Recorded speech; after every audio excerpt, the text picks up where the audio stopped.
bunga sungkai. Ya, ini yang namanya bunga sungkai. Jadi buahnya ini nanti bisa kita ambil untuk bibit. Ini kita pelihara, sangat penting untuk pengganti mecin ini. Akan kita bikin bibit kecilnya apabila buahnya ini, kembang ini sudah jadi buah. Kalau sudah masak, lalu kita ambil bijinya.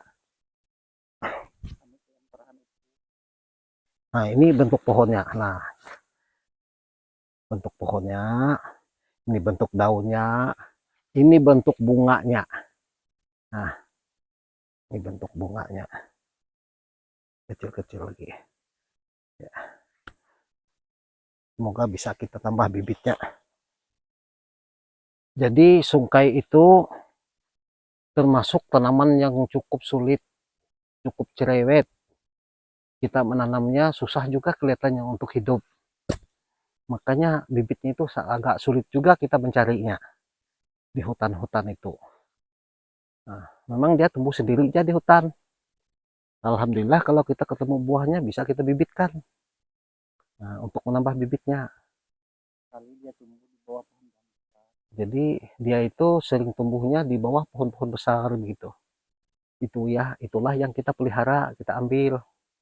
Insya Allah nanti Abah buat bibitkan supaya tahu ada yang perlu dengan bibit sungkai sebagai pengganti micin.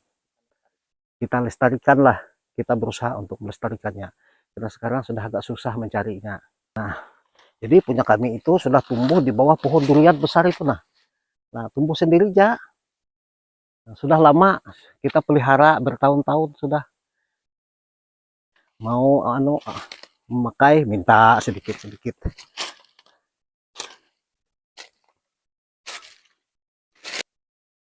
Padahal sungkai itu sangat penting sekali sebenarnya untuk kita. Karena itu adalah bahan pengganti micin yang sangat alami. Tidak mengandung apa-apa, tidak mengandung efek samping dan lain sebagainya. Jadi penyedap rasa yang paling nikmat lah untuk kami di desa ini. Kalau untuk di desa, untuk umpamanya kita mau masak daun singkong yang ditumbuk itu paling enak apabila kita menggunakan sungkai sebagai pengganti mecinnya. Nah, jadi rasanya juga enak, apalagi kalau kita merebus rebung. Kami selalu menggunakan daun sungkai. Sudah tidak lagi menggunakan mecin. Sampai sekarang, memang dulu sama begitu juga kami sebelum datangnya mecin itu. Karena kita tahu mecin itu adalah termasuk pemicu kanker kelihatannya. Nah, dan kita kalau kita sering menggunakan mecin itu, napas kita itu nah terlalu mudah lelah begitu rasanya. Ya berarti ada pengaruhnya dengan kesehatan tubuh kita. Kalau sungkai enggak. Nah, coba aja kita merebuskan rebung dengan menggunakan sungkai sebagai pengganti mecinnya. Rasa sedapnya enak, Pak. Memang enak. Begitu pula kalau kita masak nangka dan lain sebagainya. Masak daging sekalipun tidak menggunakan mecin kita. Sudah menggunakan sungkai. Nah, karena kalau kami di desa, ya sesulit-sulitnya kita cari masih mudah. Nah, itu. Tapi kita juga berusaha nanti untuk membudidayakan sungkai sebagai bahan pengganti micin. Nanti Abah bisa bagikan untuk kita yang sangat memerlukan. Dirasakan dulu bagaimana rasanya. Nah, sementara nanti kita bagikan nanti ya. Oh, kalau bibitnya masih lama karena baru berbunga kelihatannya. Nah, dulu kita sudah menanam, tapi karena dia kena air dalam, akhirnya bibitnya mati, tidak tahan juga kelihatannya lama kena air gitu. Karena dia hidup itu di bukit, di tanah yang datarannya agak tinggi. Nah, itu dia bisa hidup.